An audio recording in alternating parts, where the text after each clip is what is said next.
오늘도 지난번에 이어서 유다서 1장 20절서부터 21절 같이 은혜를 나눠보도록 하겠습니다. 유다서 1장 20절에 이렇게 기록이 되어 있습니다. 사랑하는 자들아, 너희는 너희의 지극히 거룩한 믿음 위에 자신을 세우며 성령으로 기도하며, 이렇게 기록이 되어 있습니다. 제가 지난번에 우리가 18절을 보게 되면 거기에 뭐라고 기록이 되어 있었다 그랬었어요? 너희는 정욕을 위해 살다가 세상 사람들에게 조롱을 받지 말라 그랬었어요. 그렇게 기록이 되어 있습니다.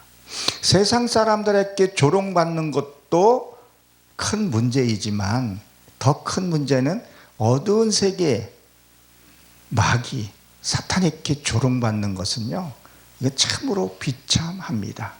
우리의 삶을 어떻게 살아야 하는가를 분명히 말해주고 있습니다. 이 유다서는 계시록 전에 있기 때문에 말씀이 상당히 깊이 있습니다. 이 깊이 있는 말씀을 다 나누려면 시간이 참 많이 걸리죠. 우리가 잘 알다시피 사도행전 19장에 보게 되면 스게와가 나오죠. 이 스게와의 뜻이 뭐라 그랬었어요? 왼손의 능력자라 그랬었어요. 그러면 이 사람도 유대인의 제사장이었는데 그가 하는 일이 뭐였었어요? 세상의 복을 찾아 헤맸던 자였었어요. 그러니까 어떻게 됐다 그랬었어요? 사탄에게, 그들에게 뭐예요? 능력을 당하고 수치를 당하고 나중에는 벌거벗은 몸으로 도망갔다, 그렇게 기록이 되어 있습니다.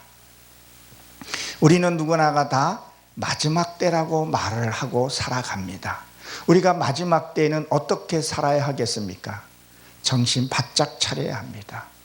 자다가 깰 때가 벌써 됐다 그랬었죠. 하나님의 마지막 때에 나팔을 불 것입니다. 그 나팔을 불 때 그 나팔 소리를 우리는 들어야 합니다. 그 나팔 소리는요, 전진하는 소리도 있고 후퇴하라는 소리도 있고 하나님의 같이 가자는 소리도 있을 겁니다. 그 소리를 우리가 들어야 합니다. 하나님이 나팔 불 때 우리는 깨어 있어야 합니다. 오늘 말씀에 뭐라 합니까? 사랑하는 자들아 그랬어요. 그래서 사랑은 이게 아무나 받습니까? 그럼 우리는 어떻게 해야 사랑을 받을 수 있냐는 거예요.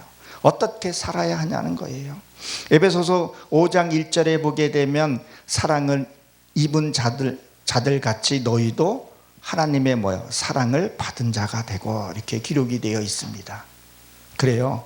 우리는 하나님의 사랑을 받았으면 하나님의 삶을 살아야 합니다. 긍휼과 온유한 마음으로 살아야 한다는 거죠. 너희는 지극히 거룩한 믿음 위에 자신을 세우고 그랬었어요. 거룩한 믿음 위에 자신을 세우라 그랬었어요. 사랑하는 성도 여러분, 시편 119편 71편에 보게 되면 고난은 너에게 유익이라 그랬었어요. 우리는 고난을 받으면서요, 우리는 고난 받기를 싫어합니다. 근데 고난을 통해야지만이 내가 연단을 통해서 낮아지고 겸손해질 수가 있어요. 그게 없으면요, 남의 아픔을, 상처를 이해할 수가 없어요. 고난이 없으면요, 남을 판단하고 비판하게 됩니다. 연구 결과의 통계에 나와 있는 실제로 정말 돈이 많고 부유한 사람은요, 가난한 사람 마음을 전혀 이해하려고 하지도 않고 모른다는 거예요. 그들이 고통받고 있는 것을 전혀 이해를 못한다는 거예요. 예수님도 이 땅에 오신 이유가 뭐예요? 돈 많고 의사를 고치러 온 것이 아니라 뭐라 그랬었어요? 낮고 가난한 자를 만나주고 찾아주신다고 했습니다. 그러니까 내가 너무 편안하고 너무 부유하게 되면요, 그 가난한, 하나님이 이 땅에 오신 목적과 그것을 우리는 알 수가 없다는 거예요.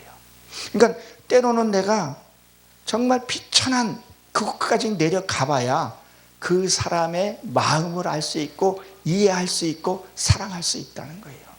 유다서에서 보게 되면 그때 그랬었죠. 너희가 오늘 겪은 일을 기억하라.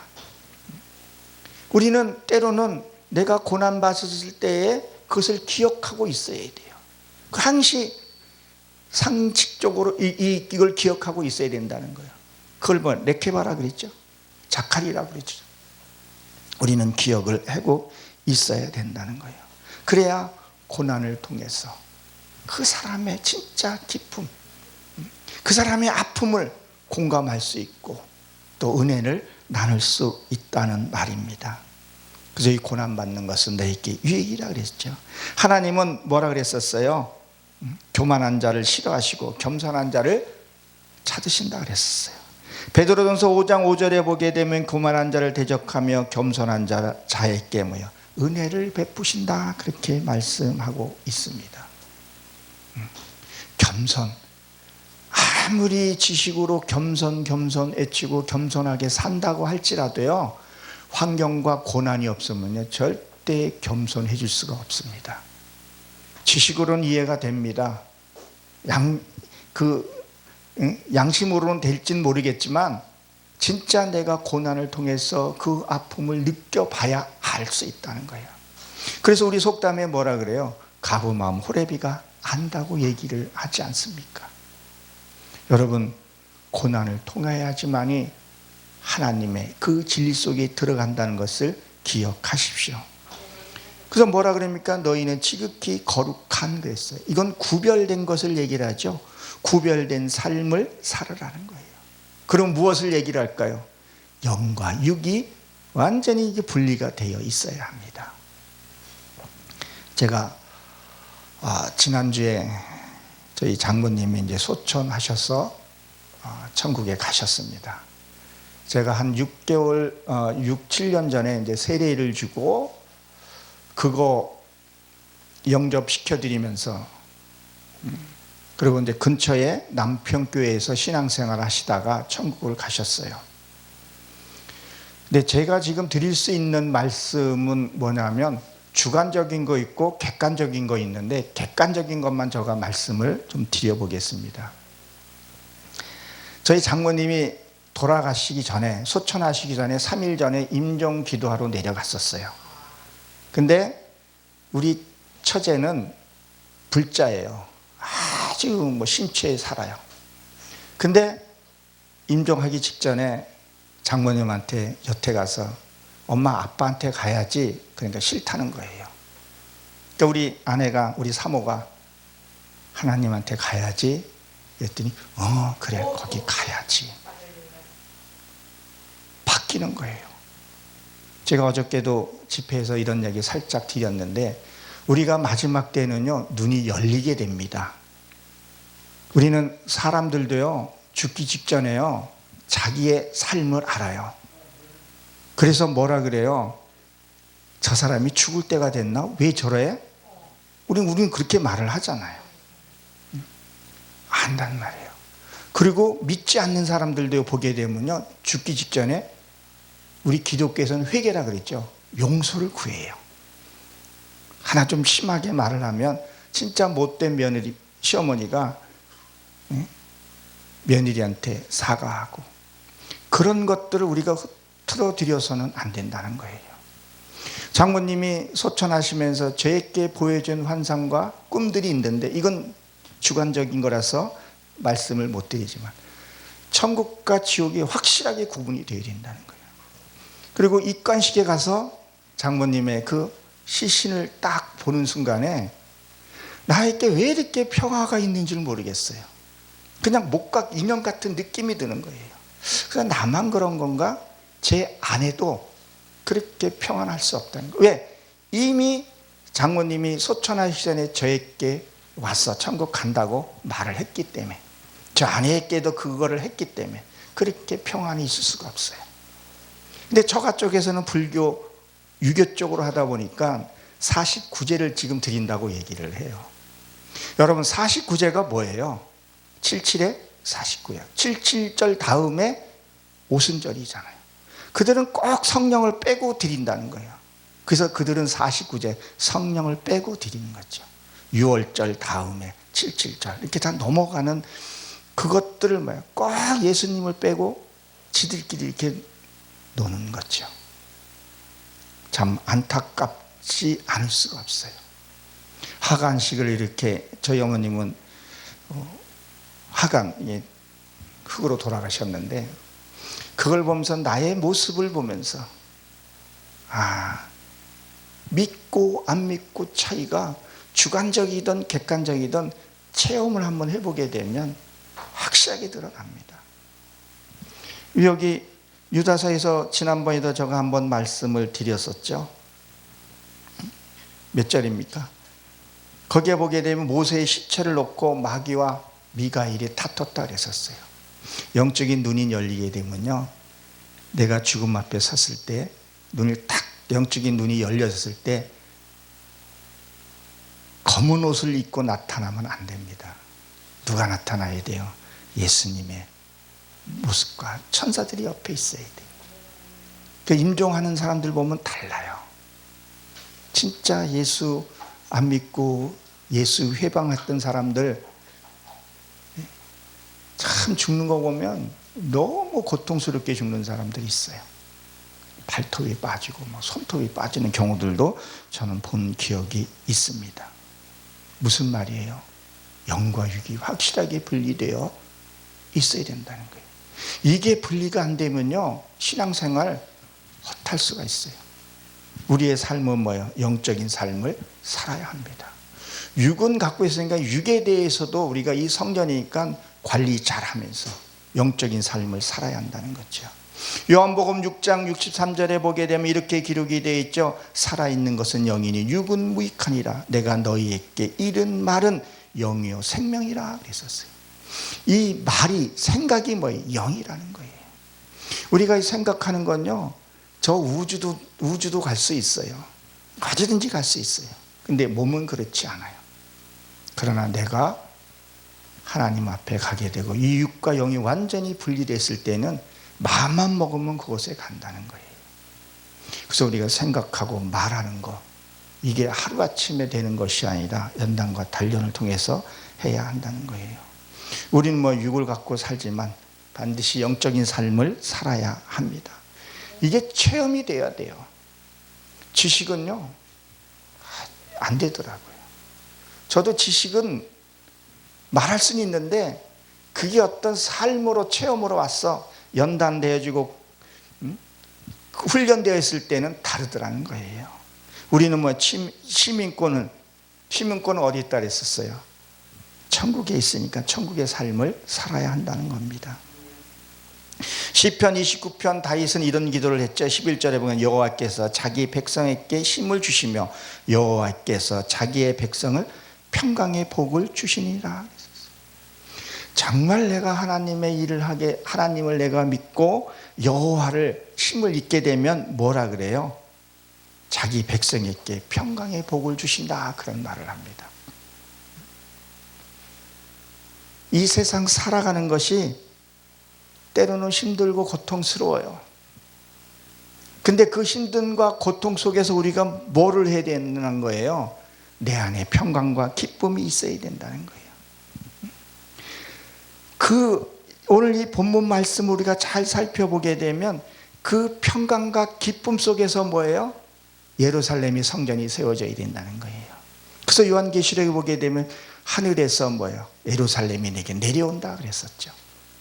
내 안에 기쁨과 뭐예요? 설렘이 있어야, 하나님의 은혜가 있어야 뭐 한다는 거예요? 하나님의 아름다운 성전이 세워진다고 말을 합니다. 그러니까 고린도후서 6장 10절에 보게 되면 난 아무것도 없으나 나는 부유한 자라고 고백한 것 같이, 아무리 험한 일을 하고 뭔 일을 하더라도 내 안에 기쁨이 없으면 안 된다는 얘기를 하고 있습니다. 그러니까 뭐요? 믿음 위에 자기를 건축하며 성령으로 기도하며 그랬어요. 우리가 이 말씀을 보는 거, 말씀을 듣는 거, 내 주관적으로, 내 객관적으로 보고 듣고 하는 것이 아니라 뭐예요? 성령의 감동으로 기록되어 있으니까 성령의 감동으로 이 말씀을 듣고 이해하고 그걸 해야 된다는 거예요. 자기 주관으로 듣고 자기 주관으로 판단하고 정죄하는 것이 아니라 듣는 것도 뭐예요? 성령의 감동이 있어야 된다는 거예요. 그러니까 뭐예요? 하나님, 내가 성경을 읽을 때도 하나님, 난 이거 봐도 알 수 없습니다. 이 유다서에 썼을 때 이 유다서를, 이것을 본 그 당시에 이들이 봤을 때 안 것처럼 내게도 이것을 감동줘서 알게 하고 깨닫게 해주고 그 깨달은 말씀을 삶으로 내가 살아갈 수 있도록 축복하여 주옵소서. 들을 때도 마찬가지라는 거죠. 저 말씀을 들려줄 때 내 생각으로 듣지 않고 성령의 감동으로 듣게 하게 하시고, 성령의 감동으로 뭐를요? 내가 삶을 살게 해달라고. 그러니까 스가랴에서 12장 10절인가 보게 되면 뭐 있어요? 성령님께서 뭐예요? 그것을 부어주신다 그랬잖아요. 너희에게 성령의 것을 부어주시면 모든 족속이 나와서 회개하는 부분들이 나와요. 우리는 성령의 감동이 있어야 할 줄로 압니다. 내 마음대로 성경을 보고 내 마음대로 행동하는 것이 아니라 성령의 감동 위에서 살아가야 한다는 거예요. 그럼 뭐요? 사랑을 받은 사람은 어떻게 돼야 되는가? 어떻게 하면 사랑을 받는 자가 되냐는 거예요. 말씀을 가까이 하고 말씀을 보고 분별해야 된다는, 그 삶을 살아야 된다는 거예요. 그런 사랑을 받으면 뭐예요? 내 안에 평강과 기쁨이 있게 된다는 거예요. 우리 인생에 살면서 참 기쁨을 잃을 때가 많아요. 은혜를 받았다가 낙심될 때가 있어요. 그것은 뭐예요? 에고 포로에 끌려갔기 때문에 그래요. 포로에 끌려가게 되면요, 기쁨이 없어요. 그걸 돌아와야 된다는 거예요. 돌아오는 방법은요, 그렇게 선지자들이 돌아오라고 했던 것들이 뭐예요? 지금으로 보면 말씀 보라는 거예요. 예배를 진짜 하나님 앞에 드리라는 거예요. 그것밖에 없는 거죠. 말씀 보십시오. 말씀 보면 하나님이 나를 어떻게 되는가. 어쨌든 간에 우리 믿는 사람은 이 말씀이 그걸 믿어지게 되면 그 말씀이 그대로 내게 성취된다는 거예요. 믿지 않았기 때문에 성취되지 않는 부분이죠. 그 말씀대로 살기면 하나님이 긍휼을 베푸는데 어떻게 베푸는가? 21절에 보게 되면 하나님의 사랑 안에서 자신을 키우며 영생에 이르도록 위하여 주 예수 그리스도의 긍휼을 기다리라, 이렇게 기록이 되어 있습니다. 여기 보게 되면 자기 안에, 그 자신 안에 이렇게 되어 있어요. 하나님의 사랑이 내 안에서 이루어진다면요, 얼마나 기쁠 것 같아요. 자기를 지키며 그랬는데 이 자기 자신을 사랑해야 한다는 겁니다.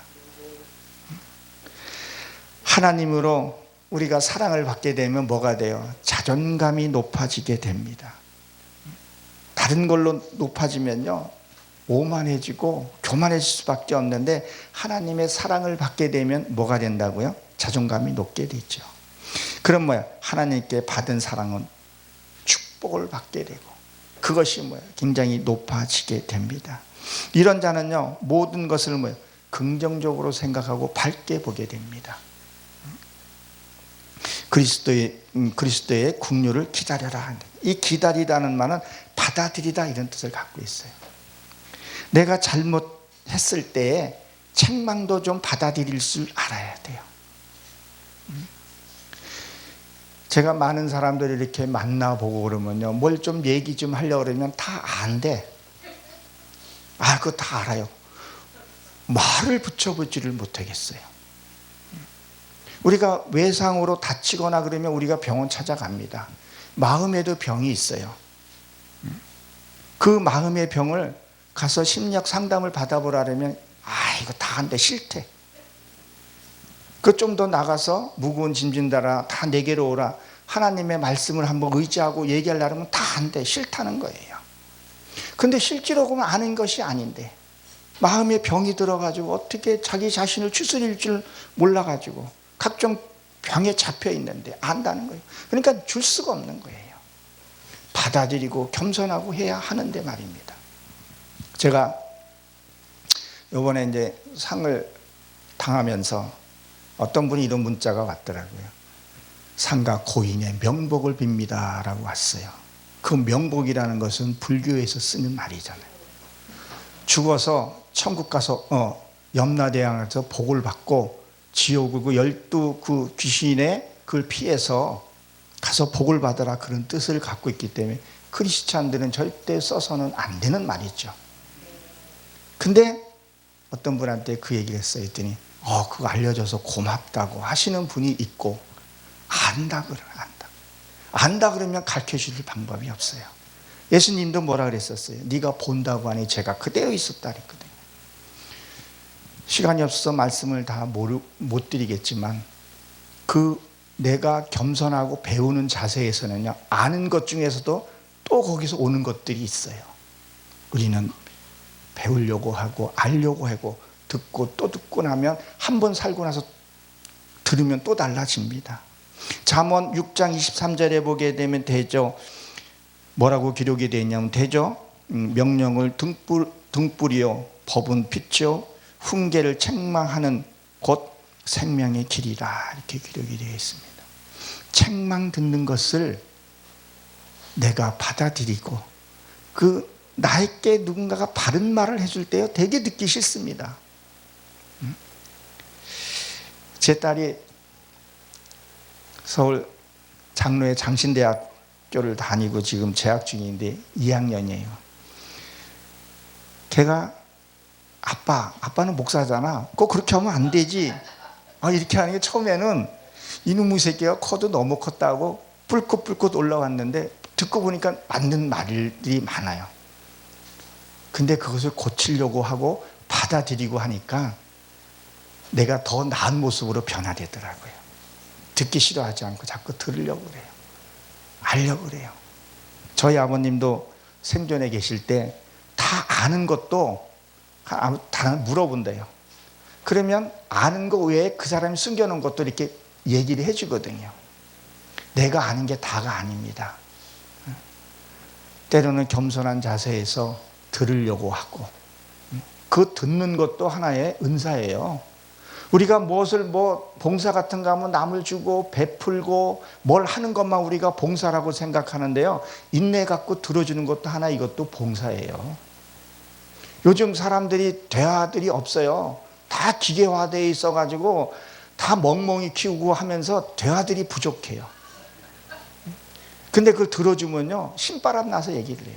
그럼 그 사람이 그 속에 있는 앙금 같은 거 다 빠지고 나면 그때 생명의 말씀을 넣으면 잘 들어갑니다. 싹도 틔워요. 열매도 거둘 수 있다는 것을 여러분 기억하십시오.